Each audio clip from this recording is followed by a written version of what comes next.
Banyak sangat vitamin C di pasaran tetapi tak tahu mana satu yang terbaik untuk anda? Cubalah Divinus Vitamin C Plus Rutin, Vitamin D3 dan Zinc. Ia bukan sahaja mempunyai vitamin C tetapi juga mempunyai rutin, vitamin D3 dan Zinc.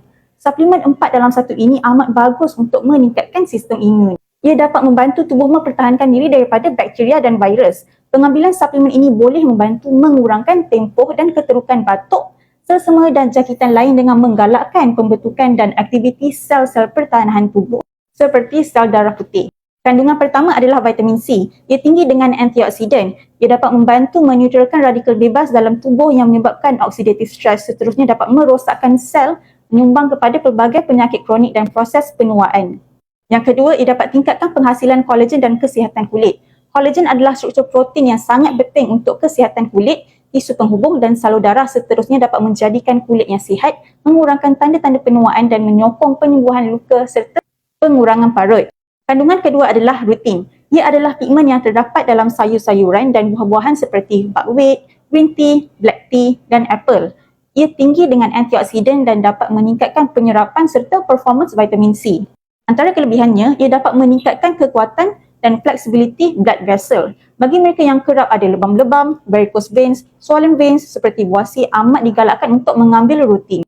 Seterusnya adalah vitamin D3. Ia dapat memelihara kesihatan tulang. Ia penting untuk penyerapan kalsium dan fosforus dalam usus untuk menjaga kesihatan tulang dan gigi. Ia membantu mengawal tahap kalsium dalam darah, menggalakkan bone mineralization dan mencegah masalah kerapuhan tulang yang menyebabkan sakit-sakit tulang, otot dan sendi. Yang kedua, ia dapat meningkatkan mood. Kekurangan vitamin D3 boleh mengakibatkan ketidakseimbangan penghasilan neurotransmitter yang menyebabkan masalah mental seperti kemurungan, anxiety dan Alzheimer.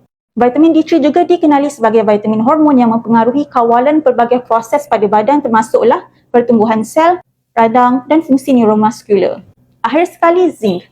Antara fungsi utama zinc adalah untuk pertumbuhan dan pembahagian sel. Ia adalah unsur penting dalam proses pembaikan dan pertumbuhan tisu. Yang kedua, zinc memainkan peranan dalam persepsi rasa dan bau. Kekurangan zinc boleh menyebabkan gangguan dalam dera rasa. Keempat-empat kandungan ini mempunyai efek sinergistik antara satu sama lain yang boleh meningkatkan keberkesanan berbanding anda mengambil vitamin C sahaja. Suplemen ini amat sesuai diambil oleh mereka yang selalu sakit, tak kisah demam ke batuk, selsema. Ia menunjukkan antibodi badan lemah. Yang kedua, remaja 12 tahun dan ke atas, dewasa dan warga tua. Selain itu, mereka yang ingin melengkapkan keperluan nutrien seharian, mereka yang kurang pendedahan cahaya matahari, mereka yang ingin tingkatkan penyembuhan luka, mereka yang aktif bersukan. Ia juga selamat bagi ibu mengandung dan menyusu. Cara pengambilannya, ambil 2 tablet sehari selepas makan.